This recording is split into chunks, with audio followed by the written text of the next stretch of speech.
Hi, welcome to the class.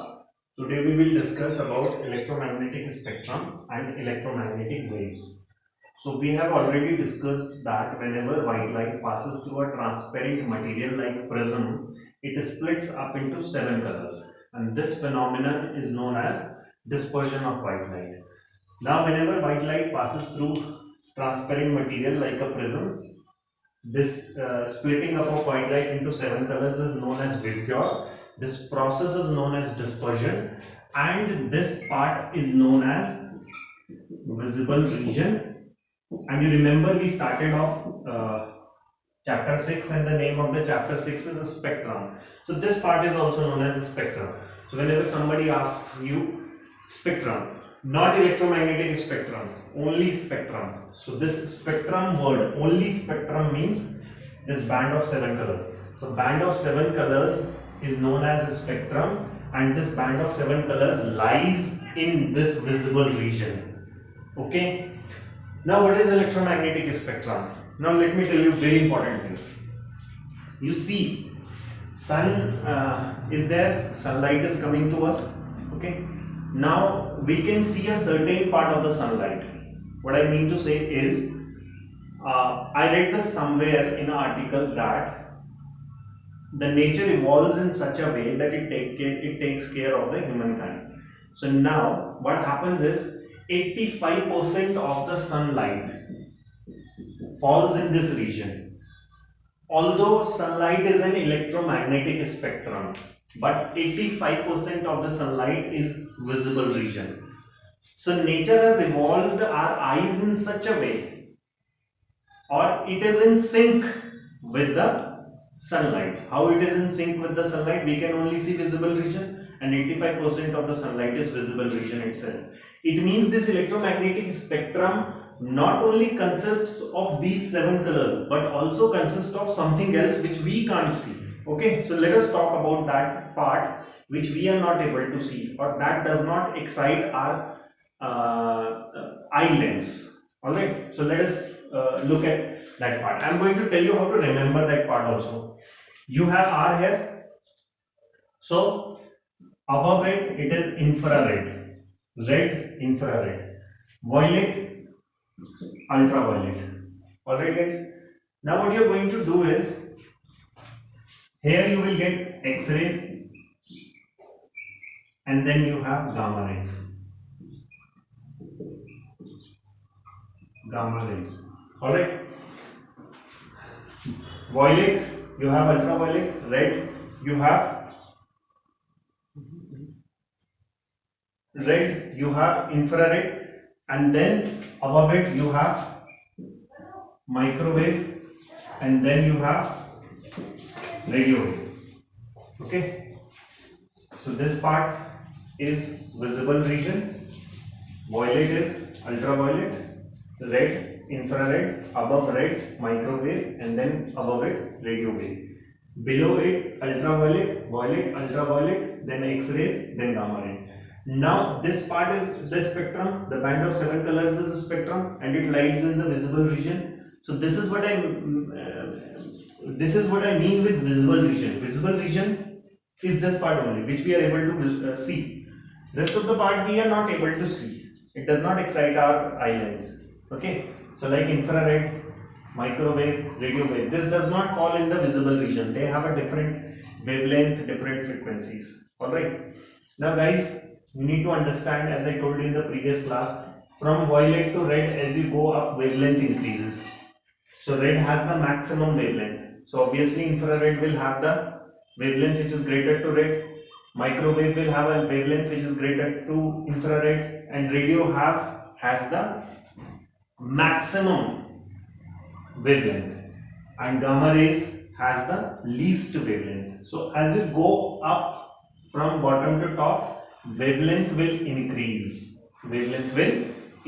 So which now this whole part is known as electromagnetic spectrum. This is only band of seven colors which is a spectrum, and it lies in the visible region. But this whole thing is electromagnetic spectrum. It means sunlight has all the components, but 85% of the component is visible region. This excites our eye lens, and that is why we are able to see the things around us. Okay, now as we go from bottom to top, wavelength is increasing. So wavelength increases as we go from bottom to top. So which region has the maximum wavelength? Radio wave. Which region has the least wavelength? Gamma rays. All right. So this is it. Now, if you remember, speed is equals to distance upon time. So this is light ray. So speed of light ray is c. Distance for a wave is wavelength, and this is in divide by time. So can I write it as 1 upon t? Okay. Now you know frequency is 1 by time period.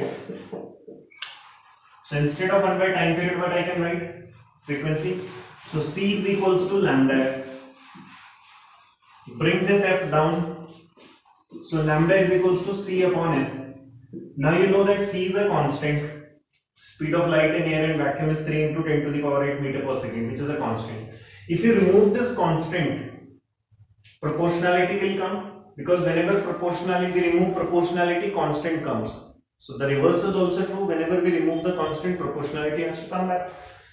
So lambda is inversely proportional to frequency. So this is just, I showed you the relationship, but this is not very much important.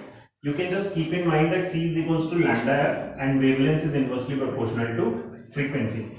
So what I wanted to tell you is this, that as you go from bottom to top, wavelength increases but frequency decreases. It means when you go from top to bottom, wavelength decreases but frequency increases. So which region has the maximum frequency and the minimum wavelength?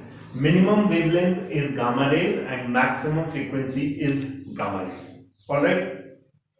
So this is all about the electromagnetic spectrum. Okay. So let me discuss some of the properties of electromagnetic spectrum. When I say electromagnetic spectrum, I mean this whole part. So as I told you, light ray, sunlight itself is an electromagnetic spectrum. So let us talk about the sunlight itself. Whatever properties the sunlight has, the same property all these electromagnetic spectrum will be having. Now, first property, we know that sunlight does not need any material medium to travel. It can travel in space itself.